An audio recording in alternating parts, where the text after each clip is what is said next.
Hello and welcome. So today we are discussing standard 1111, direct interaction with the board. Let's ask some questions from ourselves relevant to this standard and try to get responses to these. When direct interaction with the board or audit committee is achieved, why deliberations with the board or audit committee are important? What opportunities a chief audit executive may have with a direct interaction with the board? Without direct access to the board, what options a chief audit executive is having? How to demonstrate conformance with the standard 1111 and how board or audit committee charter may help in demonstrating conformance.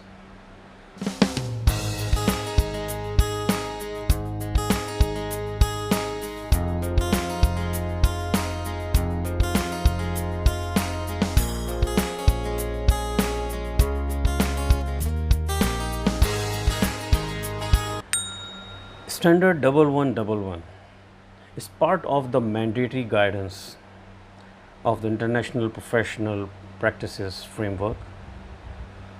It is an attribute standard, and this standard has the requirement from the internal auditor or the chief audit executive to have a communication and direct interaction with the board.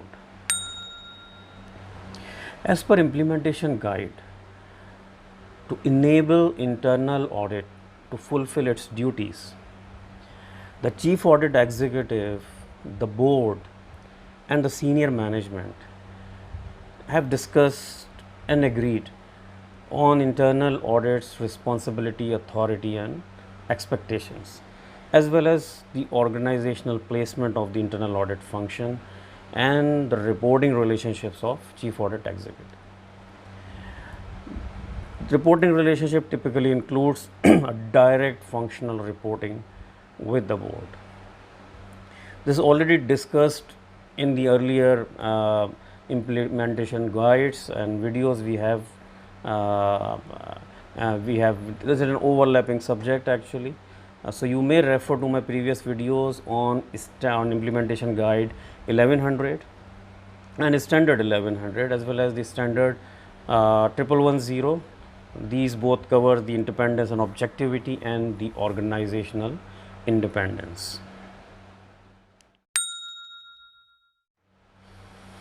Considerations for the implementation.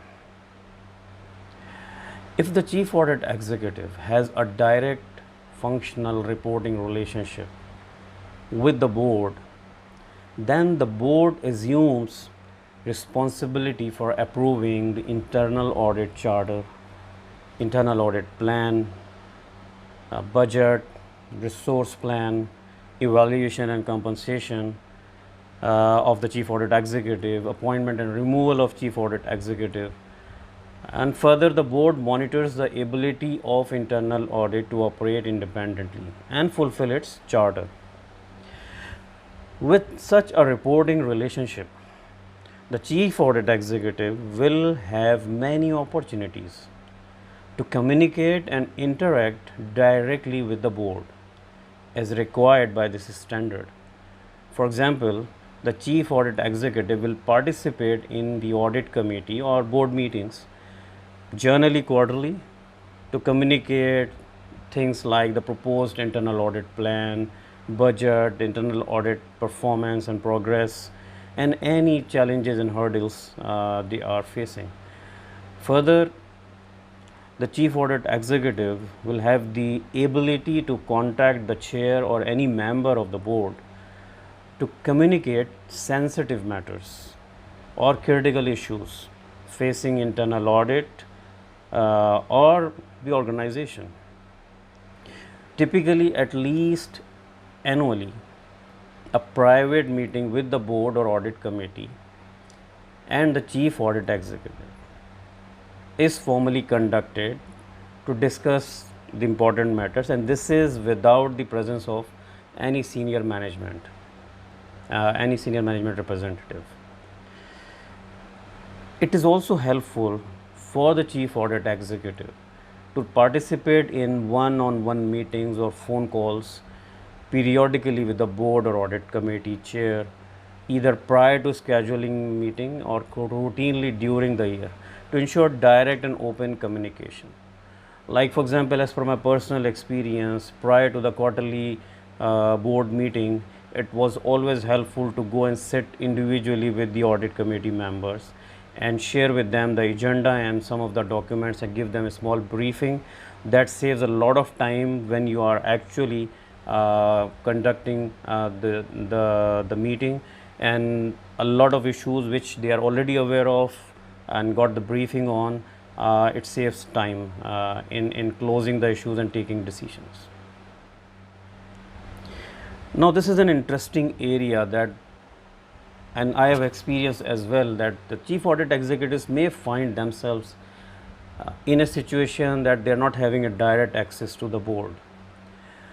In this situation, they have few options available. They can share with the board the standard 1111, the standards on independence 1100 and 1110. Also, chief audit executive can recommend governance practices to the board and the board audit committee best practices studies to pursue a stronger relationship and direct access. Further, chief audit executive in such a situation can consider written communications to the board until a direct line of communication is established as required by this standard. Considerations for demonstrating conformance. So, how to demonstrate conformance under standard 1111? To demonstrate whether the chief audit has communicated and interacted directly with the board, which is the basic requirement of the standard, the chief audit executive can keep the board meeting agendas, the minutes of the meetings. These are sufficient evidences to demonstrate this. In addition to that, the chief audit executive's calendar may also demonstrate conformance.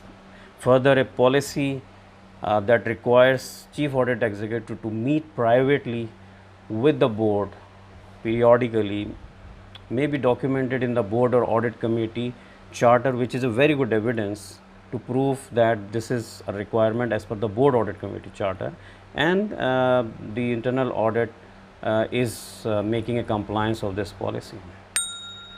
So concluding, hopefully we have been able to get the responses to all the questions we have started with, and hopefully we have clarified some of the ambiguities on what are the scenarios and situations and what a chief audit executive or an internal audit should do in such a situation.